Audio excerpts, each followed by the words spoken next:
In this video, I'm going to talk about the upstate New York housing market and give you my forecast for where home prices are heading in upstate New York. And just to give you a little hint, prices here are still booming and there are still bidding wars across much of upstate New York, and what is kind of a shocking discovery for many people. And in this video, I'm going to show you just how much values are still growing. Now, first things first, when I'm talking about upstate New York, I'm really talking about Poughkeepsie, Hudson, Albany, all the way west to Syracuse, Rochester, and Buffalo. This is the upstate to western New York corridor where there's still very little housing inventory on the market. In a place like Albany, inventory is down 46% from the long-term norms. In a place like Rochester, inventory is down 41%. And this shortage is causing prices to still go up at a healthy clip. In Rochester, prices grew 6.5% over the last year. In Syracuse, prices grew 7.7% in the last year.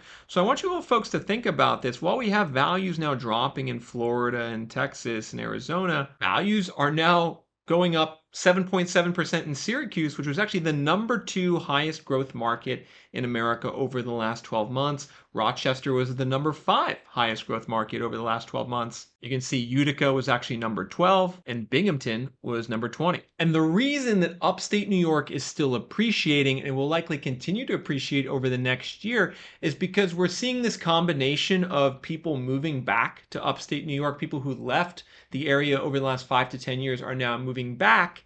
In combination, they simply don't build many homes in the upstate New York region, so there's a perpetual shortage on the market. To better understand this, everyone, I want to show you what's going on in Albany to start. We're going to get to more of these cities, but let's start with Albany. You can see there's 942 homes on the market in the 5-county Albany metro. Prior to the pandemic, there was 3,400 homes on the market. So look at this huge, massive drop in inventory and the fact that over the last 3 years, there's been no recovery in inventory.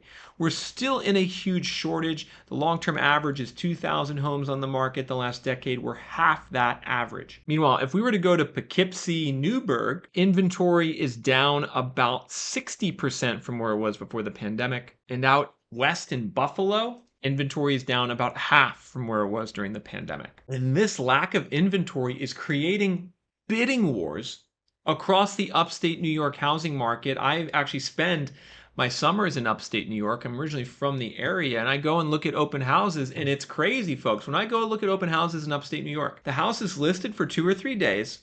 There's a whole bunch of people in the open house, and then 5 days later, it's off Zillow, it's pending. And so we're still seeing very much the action we saw during the pandemic still happen in upstate New York's housing market. And I'm forecasting as a result, prices to continue growing in upstate New York over the next year. The question is, where are you looking specifically? What city, what neighborhood, what zip code? You got to look at that data specifically to understand exactly where the values are heading. But another crazy metric I just want to show you guys is the days on market.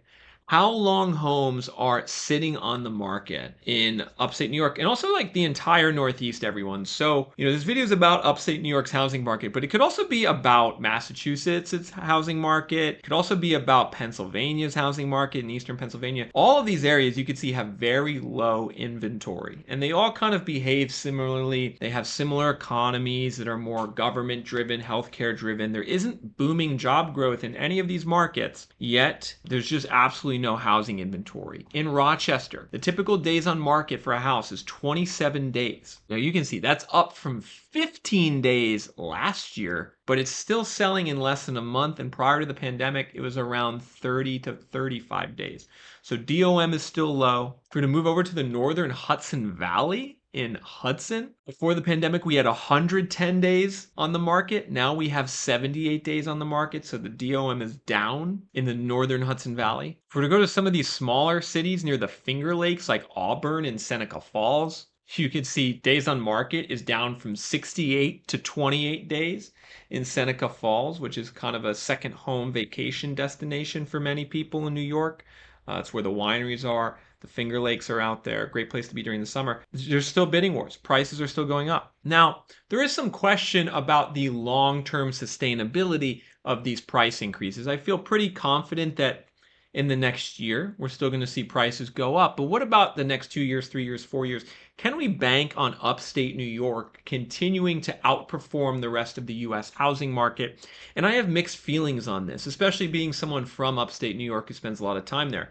On one hand, I see the fact that upstate New York is a very desirable place that's improved over the last decade. So I think there could still be some tailwinds for the housing market. However, on the other side of the spectrum, one thing you need to understand about upstate New York's housing market is that it has a very consistent historical cyclical trend where there'll be a period of 4 or 5 years where prices boom, and then very often for a decade or so, prices will flatline. To understand this, we're taking a look here at home prices in Syracuse, New York, going all the way back to 1977.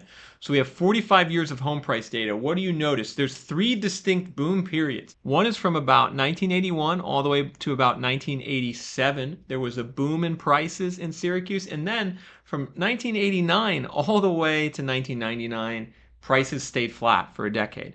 Then there was another boom starting in around 2001 all the way through 2007. Then prices stayed flat for the next decade. And then starting about in 2019, 2020, we've had another boom that's continued. But if history were to repeat itself at some point in Syracuse, prices are likely going to flatline and stop growing. And so if you're hoping to buy into upstate New York's housing market and to get long-term appreciation over the next decade, I wouldn't bank on getting much more than you're currently seeing. Maybe we'll see some more over the next year because inventory is still low.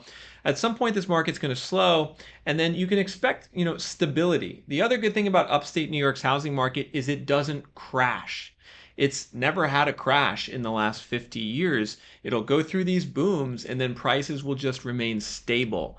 And so that's another important thing. If you were buying a state like Florida or Arizona, the price of your house can crash, but that doesn't really happen in New York. Similarly, we're taking a look now at Albany's home prices going all the way back to 1979, and you can see it's a similar trend to Syracuse. We had a boom in prices 83 all the way to 88. Then prices flatlined for the next decade, boomed again in the mid-2000s, flatlined for the next decade, boomed again. And in terms of what we're dealing with on the market for the types of houses you can buy in upstate New York, one thing you got to consider is a lot of the houses are older. A lot of the houses in upstate New York were built 60, 70 to over 100 years ago in some cases. And the result is you're going to have some unique circumstances with these houses. Like this would be a great example. This is a 3-bed, 1-bath house near Albany in Latham for $349,000. It has 1 bath. A lot of the houses in upstate New York have 1 bath. And you can see it's not the biggest bathroom either because they were built in a period of time in the 60s where that was just the type of home that was built. One area, especially in upstate New York, that's booming is towards Saratoga, where the racetrack is. You can see a lot of the listings near downtown Saratoga are in the millions of dollars. Downtown Saratoga has boomed significantly. I mean, condos there cost $789,000. I mean, I don't know who would pay $789,000 for a condo in upstate New York. That seems insane. You can see it sold for $595 in 2021. They're trying to make 33%. I would say if I had to say if there's one area that's a bubble in upstate New York, it'd probably be Saratoga because it's trying to price itself like it's Westchester. But it's definitely not. And you can actually see here, if we shift to the map, home values in Saratoga Springs are 15.7% overvalued compared to their long-term norms. In Saratoga County overall, they're 16.7% overvalued. And, we do have some overvaluation now creeping in to some of these upstate New York counties. If we were to go back in time, just even 3 years ago, these markets were not nearly as overvalued, maybe 5%, 10% overvalued. But now you can see prices are starting to get to more overvalued. Like in Monroe County and Rochester, they're 28% overvalued. But I don't necessarily think we're going to see a crash. Prices are overvalued in places like Florida and they're starting to crash. I don't think we're going to see a crash in upstate New York. It just doesn't happen historically, and there simply isn't enough inventory on the market, right? I mean, there's just no supply, no homes for sale, and there's really almost no home building.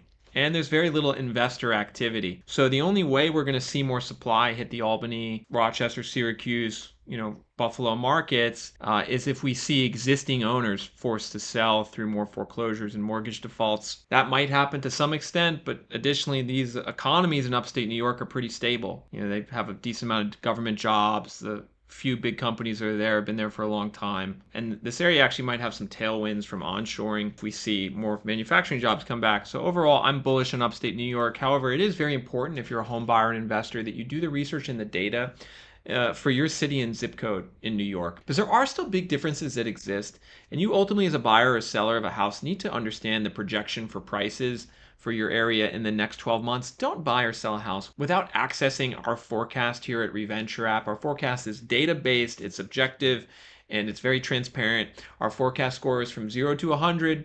If the score is above 50, it's more likely that prices are going up. And you can see the forecast chart here showing just how much we think values are going to go up at our different score levels. If you see a score of a 60 out of 100, that means we think prices are going to go up 6.6% over the next year. If you see a score of 55, that means we think prices are going to go up 4.3%.